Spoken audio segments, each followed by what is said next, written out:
Bonjour tout le monde, je suis à nouveau avec Christophe et Bonjour. on va parler gros sous aujourd'hui, et en plus je vais dire des gros mots, clauses liquidatives, voi mais d'abord, bon, pour ceux qui n'ont pas suivi les épisodes précédents, qui es-tu Christophe? Je suis Christophe Tézenas Dumoncel. J'interviens ici en tant que partenaire de la banque d'affaires Rainmakers and Partners, qui est une boutique de finances professionnelles, entrepreneuriale, qui accompagne les dirigeants dans toutes leurs opérations capitalistiques. On est basé à Grenoble et on est plutôt axé sur des petites capitalisations, qu'on appelle les petites capitalisations, c'est-à-dire plutôt des TPE ou PME, start-up, et on intervient sur des montants qui sont globalement inférieurs à 10 millions d'euros. OK, alors j'ai lâché un gros mot, c'est tout à l'heure, c'est quoi une clause liquidative? La clause liquidative, c'est une, clause hyper importante du pacte d'associés qu'on signe quand, les investisseurs, entrent au capital et c'est une clause qui ne s'exerce que quand on parle de l'exit. Donc l'exit, c'est le moment où l'investisseur financier ou les investisseurs financiers vont sortir du capital et à ce moment-là, on met en œuvre les clauses liquidatives. Donc c'est une sorte de séparation à l'amiable dans un contrat. On compare souvent le fait de faire entrer des investisseurs financiers au capital comme un contrat de mariage, à un mariage, et donc on signe le contrat et le pacte d'associés, c'est un petit peu le contrat de mariage. Et dans ce pacte d'associés, dans ce contrat, il y a des clauses de séparation. C'est pas un divorce, hein, c'est juste une séparation. C'est signé. On sait que 4 ans après l'entrée, les investisseurs financiers vont commencer à mettre la pression sur la direction pour qu'elle cède ou pour qu'elle leur trouve un remplaçant. Alors ça, c'est une petite parenthèse. Beaucoup d'entrepreneurs pensent que les investisseurs qui vont rentrer vont les aider justement en augmentant leur réseau et à trouver juste leur remplaçant. C'est parfois vrai et c'est le plus souvent faux. Donc, c'est comme ça. Donc, n'ayons pas de fantasme. Hem, les investisseurs financiers entrent pour aider l'entreprise à un moment précis, avec un objectif précis. Eux, ils ont dans leur tête une valorisation et à un moment, ils sortent. Mais c'est la direction, le dirigeant et son équipe qui vont devoir, un, créer toute la valeur, deux, effectivement, aller chercher les remplaçants. Pourquoi est-ce que les investisseurs financiers sont réticents à aider l'équipe à ce moment-là? Tout simplement parce qu'ils veulent pas jouer, ils sont jugés partis, en fait. C'est-à-dire qu'il faudrait qu'ils aillent chercher quelqu'un qui en leur disant: «J'ai un dossier, il est super bon, viens, rachète-moi». Mmh. Heu et donc en fait, ils deviennent les commerciaux de l'entreprise. C'est pas leur rôle. Le c'est à l'équipe dirigeante de savoir bien vendre son entreprise lors d'une première levée, lors d'une seconde levée, lors d'une troisième levée, et cetera. Par contre, effectivement, quand la relation s'est bien passée, heu, les investisseurs peuvent avoir ouvert, leur réseau et donc l'équipe dirigeante peut avoir été mise en relation avec des gens qui potentiellement viendront ensuite, racheter la part de l'investisseur qui sort. Bon, voilà, je ferme ma parenthèse. Donc on est là à l'exit, on imagine ça s'est bien passé, c'est-à-dire qu'en fait l'entreprise est toujours vivante, qu'elle a réalisé en partie son BPFI, parce qu'on sait bien que les BPFI sont quasi irréalisables, en réalité. On pourrait revenir, on a adressé ce sujet dans un de nos podcasts précédents. Et puis, et puis on a trouvé quelqu'un, soit une grosse entreprise, soit un autre, investisseur financier, soit un autre groupe d'investisseurs qui est prêt à racheter les parts de l'investisseur qui est là et qui lui veut, en fait, prendre son gain. Et là, les clauses liquidatives entrent en jeu et il y a beaucoup de choses dans ces clauses liquidatives. Alors la 1re chose à savoir, c'est que la plupart du temps, pratiquement tout le temps, les investisseurs, quand ils vont rentrer au capital, vont exiger, d'avoir des actions de préférence, c'est-à-dire pas l'action normale classique. Et l'action de préférence, la préférence, en fait, va être essentiellement, mise en œuvre au moment de l'exit et c'est là que leur préférence va s'exercer. Et donc parce qu'ils sont détenteurs de ces actions de préférence, ils auront des droits que les autres n'auront pas au moment de l'exit. J'insiste, c'est pas parce qu'ils ont des actions de préférence à l'entrée qu'ils ont une préférence sur la gestion de l'entreprise. Ça, c'est quelque chose qui est géré par ailleurs dans d'autres clauses du pacte d'associés. Mais ils vont avoir des préférences à l'exit. Mmh. Et la préférence, elle va s'exercer de façon extrêmement simple et tout de suite, puisque j'ai des actions de préférence, lors de l'exit, je me sers en premier. Vous aurez énormément de mal, petit message aux entrepreneurs, vous aurez énormément de mal à négocier ça. C'est-à-dire que de toute façon, ils vont exiger d'avoir des actions de préférence qui leur permettent de choisir en premier ce qu'ils font. Quelle est la logique, derrière ça? Moi, j'ai du mal, à chaque fois que j'entends ça, j'ai du mal ou les derniers, c'est ceux qui ont pris le moins de risques, hein. Ils ont pas accompagné, ils arrivent au dernier moment et finalement, ils récupèrent leurs billes, en 1 dans la liste et j'ai du mal à comprendre la logique derrière ça. C'est une logique toute simple de négociation. C'est-à-dire que tu as besoin d'argent, si je viens pas, tu fais pas ton objectif, voire tu meurs. Hein, pour D'accord. les startups, très souvent, les levées, c'est vie ou mort. Donc moi, je suis d'accord, je viens, je partage le risque. Mmh. Je ne suis pas je ne suis pas un spécialiste du secteur. Toi, dirigeant ou dirigeante, tu es un ou une spécialiste du secteur. Tu sais où tu vas. Je te fais confiance. Moi, je suis l'investisseur financier, je te fais confiance. Je te laisse diriger la boîte d'une façon parce que mine de rien, c'est quand même les dirigeants qui vont diriger l'entreprise, quoi qu'on en dise, même s'ils sont dilués. Et mais en échange de cette confiance un peu aveugle que je te fais, je veux pouvoir me servir en premier à l'exit. D'accord, Donc si vous arrivez à ce que les investisseurs investissent sur des actions normales, c'est génial parce que tout le monde est logé à la même enseigne à ce moment-là. Mais c'est hyper rare. d'accord, En ouais. général, il y a des actions de préférence. OK. Alors pour les investisseurs financiers, les business angels, les gens qui sont proches vont accepter les actions normales. Mais les fonds d'investissement, non. Les fonds d'investissement vont prendre des actions de préférence. OK. Donc, on est dans ce cas-là. On est dans le cas le plus classique, l'immense majorité, on a des actions de préférence. Et là, ça leur donne tout simplement le choix entre plusieurs options. Soit ils reprennent ce qu'ils ont mis en premier, et puis après, le reste est réparti en fonction du capital, qui se servent une première fois. Par exemple, ils ont mis 1 million, ils ont mis 2 millions. Ils prennent 2 millions, et puis le reste de la valeur qui est payée par ceux qui rentrent à leur place, cette fois-ci, est réparti au prorata du capital, donc ils se resservent à ce moment-là. Ils disent, nous, on prend ce qu'on a mis et un multiple de ce qu'on a mis, fois 2, fois 3, fois 4, comme ça, ils assurent leur rendement, et on se sert ensuite. Donc, il y a au moins 2 niveaux. Et c'est super important de bien gérer ça et de bien le prévoir. Parce qu'on peut aussi avoir, quand on a eu un seul investisseur financier qui est entré et qu'on a fait une seule levée, c'est la première levée, et puis on sort, et puis en fait, derrière, il y a une autre personne qui entre et on repart à zéro quasiment avec un nouveau pacte d'associés, des nouvelles clauses liquidatives, etc. Ça va. Mais en fait, ce qui se passe le plus souvent, c'est qu'on a fait rentrer des gens. Puis 2 ans plus tard, on a fait rentrer d'autres personnes parce qu'on avait brûlé son cash, le cash, il a fallu faire rentrer d'autres personnes. Donc on a de multiples levées de fonds on a 2 ou 3 levées de fonds, pardon, qui se sont empilées avant l'exit, Mmh. avant le gros exit où tout le monde s'en va.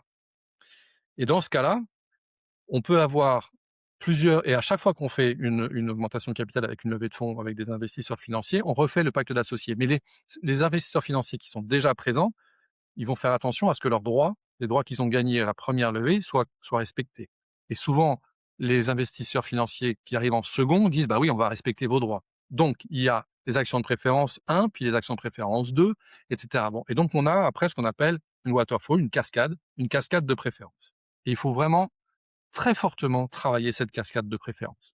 Ouais, Parce parce que la réalité, c'est que ouais, ouais, si ouais. on laisse tout le monde, Justement, c'est des choses que après le Covid, il y a eu beaucoup de levées de fonds et puis, ceux qui avaient levé des fonds avant, qui sortaient et ce qu'on a vu, c'est qu'il y a des fois même des grosses valorisations, en tout cas en facial et le fondateur qui dit: «Bah, je suis reparti, une main devant, une main derrière». c'est parce que, ces clauses liquidatives avaient été mal négociées. Donc typiquement, ce cas-là, effectivement, on l'a connu, dans l'équipe Rainmakers, alors pas au niveau, des licornes dont on a parlé dans la presse, mais sur des niveaux plus petits, c'est exactement le même mécanisme. On a eu, un client qui a, enfin, c'était pas un client justement, parce que si ça avait été un autre client, on aurait, hissé le drapeau rouge et puis on lui aurait dit: «Tu peux pas signer ça». Mmh. Mais il nous a raconté après comment ça s'était passé. Donc il est reparti avec 100 000 €. Sa boîte était valorisée 10 millions lorsqu'il est sorti, Mmh, mmh, mmh, mmh. et il a fait une levée de fonds de 3 millions, je crois, quelque chose comme ça. Donc il a fait une levée de fonds de 3 millions. Il a développé sa boîte comme c'est pas possible. 5 ans plus tard, Ceux qui ont racheté la boîte l'ont valorisé 10 millions, c'est quand même pas mal. C'est pas gigantesque, mais c'est quand même très, très bien. Lui est sorti avec 100 000 €. Tout simplement parce que dans la clause liquidative, il y avait, clairement et nettement que l'investisseur qui était rentré dans sa levée de fonds avait dit: «Moi, lors de l'exit, je fais mes actions de préférence, c'est je me sers en premier et je prends», je sais plus ce qu'il nous a dit, 2 fois ou 3 fois ma mise. Ouf. Donc voilà. Donc ils ont mis 3 millions. Ils ont pris 3 fois, ils ont pris 9 millions. Et le reste a été réparti suivant le capital. Donc il restait 1 million à répartir suivant le capital. Mmh.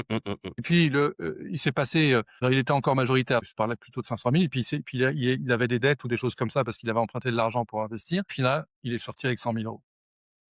Et c'est tout simplement parce qu'il a accepté de signer une clause liquidative où le fonds qui est rentré a tout simplement mis: «OK, dans la première cascade, je récupère ma mise fois 3, au minimum fois 3». Donc il aurait même pu finalement se retrouver à 0 quoi, hein? Si la Alors valorisation était de 9 millions, c'est il repartait avec 0 quoi. exactement, Ouais, voilà. ouais, ouais. Et le fonds est pas bête, c'est-à-dire qu'il va pas activer cette clause parce qu'il sait que, alors il était pas seul, il y avait une table de capitalisation avec 7 ou 8 personnes autour et les autres étaient bien sûr, ont dit: «Mais c'est pas possible, vous êtes des escrocs, machin et cetera». Le fonds a dit: «OK, on va pas appliquer la clause maximum». Ils ont fait une sorte de petite politique pour l'investisseur, enfin pour le dirigeant lui-même, il est sorti avec presque rien et ça s'était pas bien passé. C'est-à-dire que oui, il avait développé, son entreprise, mais avec son investisseur, ça s'était pas bien passé. Ils Forcément. étaient en bagarre, ouais. Ça, comme d'ailleurs ça se passe mal dans 2 tiers à 3/4 des cas, ils étaient plutôt en bagarre et donc le fonds n'a pas été gentil avec lui du tout, à Mmh. la fin. Ils l'ont fait payer le fait que, il est passé en force sur certaines dépenses, sur certains investissements et cetera. Il est donc hyper important de travailler ces clauses-là. Alors, il y a plusieurs termes techniques, évidemment, anglo-saxons parce que toute la technique vient de là-bas, participating, non participating, les multiples, la seniorité, le stacking et cetera. Enfin bon, donc il y a beaucoup de termes, il y a tout un jargon, hein, ça c'est clair et le jargon, bien sûr, il est là pour vous perdre et pour que vous y compreniez rien, donc puis vous signiez, à la fin. Donc il faut vraiment se faire accompagner par des gens qui connaissent, qui savent, il faut faire une simulation. Qu'est-ce qui se passe? Excel est très bien pour ça. Mmh mh. Ma boîte vaut tant et ben voilà ce que je récupère avec ces clauses-là. Ma boîte vaut tant et on fait d'autres clauses et voilà ce que je récupère et cetera et après, on regarde. Voilà. Bon. Et donc ça, c'était très, très important. Donc on parle de waterfall, donc c'est les cascades et on parle d'options, participating, non participating. Le stacking, c'est exactement ce que je vous ai dit, c'est-à-dire quand il y a plusieurs, quand il y a plusieurs levées de fonds qui sont passées, donc il y en a qui sont rentrés au début, il y en a qui sont rentrés, après et cetera. Donc bah, il faut servir les plus seniors, donc les 1ers qui sont rentrés et donc on entre en fait dans un comment? Dans un univers, d'ingénierie financière qui peut être, mine de rien, très paumatoire et surtout quand on est le dirigeant ou la dirigeante et qu'on vend son entreprise, on est à la fin d'un cycle. On est en général plutôt fatigué. On a bossé comme un malade pendant 5 années ou 6 années en sacrifiant beaucoup de choses, Mmh. heu, en faisant des choix, en faveur de l'entreprise contre la famille, les amis, sa propre santé éventuellement. Donc, on arrive là et on est et en fait, on pense qu'on est arrivé et là, on a les clauses liquidatives, le waterfall du pacte d'associés qui s'applique. Si on est comme le gars dont je viens de vous raconter, les péripéties, non seulement on ressort avec quasi une main devant, une main derrière, en termes d'argent mais en plus en termes, de mental, enfin, c'est destructeur. Ouais, ouais, C'est ouais. absolument destructeur. Sachant que la plupart du temps, quand on a et ça, c'est encore un point extrêmement important. C'est une des premières questions qu'on pose à nos clients. Qu'est-ce que vous voulez faire de votre entreprise? Est-ce que vous voulez la transmettre à vos enfants ou est-ce que vous voulez la développer et puis ensuite récupérer votre mise pour faire autre chose? Et la plupart, ils nous disent: «On veut récupérer notre mise pour faire autre chose». Mmh mh. Parce que sinon, de toute façon, s'ils veulent la transmettre à leurs enfants, il faut pas aller voir des investisseurs d'ici, c'est pas compatible. Il faut aller voir d'autres types d'investisseurs. Donc, ceux qui vont voir des investisseurs, c'est toujours ils ont accepté l'hypothèse qu'à un moment ou un autre, ils vont vendre et ils vont sortir. Mmh mh. Et dans leur esprit, ils vont vendre et ils vont sortir après avoir bossé comme des malades, comme des ânes, pour faire autre chose. Et quand on sort avec 100 000 balles, alors que la boîte vaut 10 millions, on peut rien faire d'autre. Ouais, ouais. On n'a pas l'argent pour relancer un projet. Mmh mh mh. On se retrouve, on est travailleur indépendant non salarié, on n'a pas de chômage, sauf si la boîte a cotisé, une assurance chômage bien spécifique. Mais là, on n'est pas viré de sa boîte, on l'a vendue. Donc ça s'applique pas. On peut pas activer cette garantie-là et donc on n'a rien. Donc il est et c'est là aussi où, on revient en boucle. Comme en fait, on entend beaucoup plus souvent parler des trains qui arrivent en retard que des trains qui arrivent à l'heure. L'histoire de ce dirigeant que je vous ai raconté, elle est très, célèbre c'est un Lyonnais, donc tout le microcosme lyonnais la connaît, cette histoire et y compris dans les incubateurs, de Lyon et tout le monde se la passe et tu as entendu parler de cette personne et cetera et cetera. Donc les investisseurs, c'est tous des salauds et des rapias et des escrocs. Alors que c'est pas vrai. Enfin, on peut dire que l'argent est sale et machin, et ça c'est philosophique, hein, il y a pas de souci. Mais à partir du moment où on entre dans une relation, dans une transaction avec ces gens-là, qui sont des gens d'argent, qui vont mettre de l'argent à disposition, il faut accepter ces règles du jeu-là. Et la bonne nouvelle, c'est qu'on peut parfaitement les adapter. Et C'est là, pas automatique. c'était la question que j'allais te poser pour qu'on termine, en donnant des conseils. Qu'est-ce qu'il faut, prévoir? Heu, forcément, on n'ira pas dans le détail. En gros, qu'est-ce qu'il faut prévoir pour que, on reparte justement pas une main devant, une main derrière, quoi? En gros, les grandes catégories à prévoir et puis éventuellement si tu as un exemple pour illustrer. Et oui, alors j'ai un exemple effectivement et la grande catégorie, c'est que ce qui est acceptable, c'est de laisser par exemple, l'investisseur a mis 2 millions, ça se passe bien, la société est vendue 10 millions, par exemple. Non, pardon, excuse-moi, il a mis 1 million, ça se passe bien, la société est vendue 10 millions. Il dit: «Moi, je veux reprendre le capital que j'ai investi». Il reprend son million. On vend la société, 10 millions, il a pris 1 million, il reste 9 millions à répartir. Et là, il revient derrière et il dit: «Eh ben, je reprends ma part». C'est-à-dire que s'il a 30 du capital, il prend 30 des 9 millions. Voilà. Et s'il a, 45 du capital, il prend 45 des des 9 millions. Mais l'entrepreneur ou l'équipe dirigeante a en général encore la majorité, donc elle se partage plus que 50. Donc sur 9 millions, ça fait 4,5 millions. La seconde chose qu'il faut impérativement prévoir de mon point de vue, et c'est ce que j'ai fait avec un client en 2024, c'est un partage de la valeur de la survaleur, ce qu'on appelle la survaleur. Mmh. L'objectif des fonds, c'est de faire au moins x4 et préférentiellement, enfin pardon, ils disent tous: «On veut faire x5, au moins x5». Donc quand on écrit les choses, heu, on dit: «OK, vous allez faire au moins x4». Déjà, il faut rabattre un petit peu l'ambition et dire: «OK, l'objectif, c'est que vous fassiez x4». Très bien. Si vous faites mieux que x4 en global, en tout, et ben, vous en rendez une partie à l'équipe dirigeante. Donc on partage la survaleur. Et donc dans l'exemple que je prends, 10 millions, il met 1 million, il récupère 100 millions. Sur les 9 millions autres, il a par exemple, on va prendre un exemple très, très simple, il a 33 du capital, donc il prend 3 millions. Il a mis 1 million, il fait x3 en fait. Mmh. Pardon, il reprend 1 et 3, il reprend 4, donc il est à x4. Il a mis 1, il reprend 4 et en plus-value, il reprend 3, donc en fait, il fait x3 en plus-value. Donc il fait pas de survaleur, en fait. Il fait pas de surprofit par rapport à ce qui est défini dans le dans le dans le pacte d'associés. Par contre, imagine que la société est vendue le double, carrément, 20 millions. Il a mis 1 million, il reprend toujours son million, il reste 19 millions à partager. Et là, il a toujours 33. Donc si on fait un rapide calcul, mais comme je suis nul, je fais un rapide calcul Ça fait 6. avec ma calculette, ça fait 6 millions, 6 millions 2. Mmh. Il a repris son capital et il a en plus 6 millions 2. Là, clairement, il fait par rapport, enfin en plus-value, il fait x6,2, x6,3. Donc il fait largement plus que le x4 défini dans le pacte d'associés. Et donc là, on leur dit, bah ok, sur la partie de survaleur que vous faites entre le x4 et le x6,2, vous allez rendre une partie à l'équipe dirigeante. Et ce que j'ai signé dans le pacte que j'ai fait avec mon client en 2024, c'est qu'on a fait, en fait, c'était si vous faites mieux que 4,5, que x4,5, vous rendez 15% de la survaleur. Si vous faites mieux que 5 fois, vous rendez, on s'est arrêté à 25%. Voilà. Après 25% point barre. Voilà, on n'est pas allé plus loin. Ce que j'aurais voulu la négocier avec l'investisseur, c'est que s'il faisait x6 ou mieux que x6 ou mieux que x7, il rentre 50%. Mais là, il m'a dit non, ok, ça suffit, on s'arrête. Et donc j'ai touché un petit peu sa limite. Il rendait donc, qu'est-ce que j'ai dit, 15%, oui, au-dessus de x4 en plus-value, x4,5 en plus-value. Il rendait 25% au-dessus de x5 en plus-value.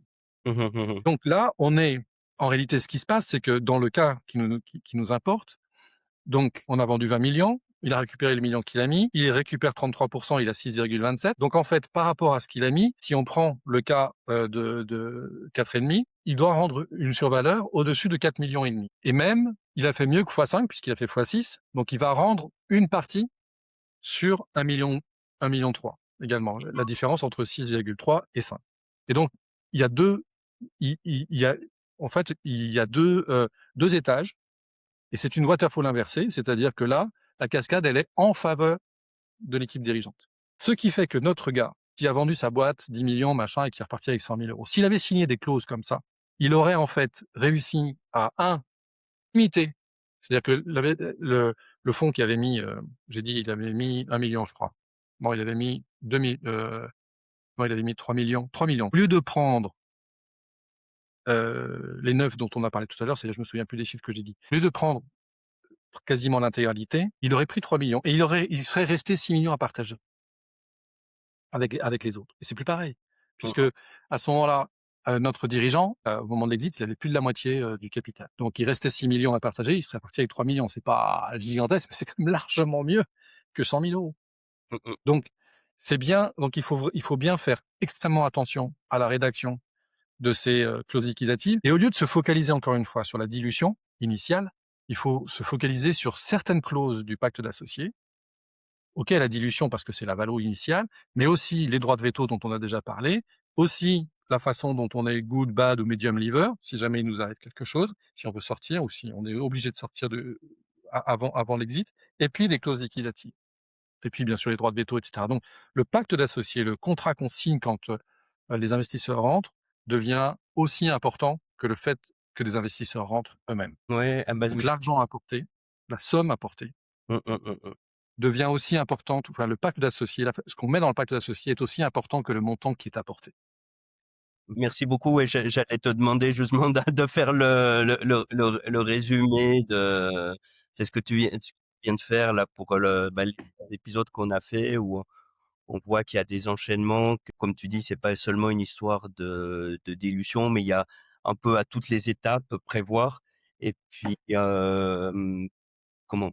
Prévoir un peu à l'avance, avoir ce regard parce que au moment où on lance, c'est vrai qu'on pense pas à la sortie et ça peut faire très mal au moral, voire aux finances, au moment où on sort, quoi. Oui, mon dernier mot, ce serait: pensez que vous êtes perdu si votre investisseur n'apporte pas l'argent avant 1 mois ou 2 mois parce que votre trésor est négatif. La réalité, c'est que quand il est en négociation avec vous, il ne veut pas que ça casse.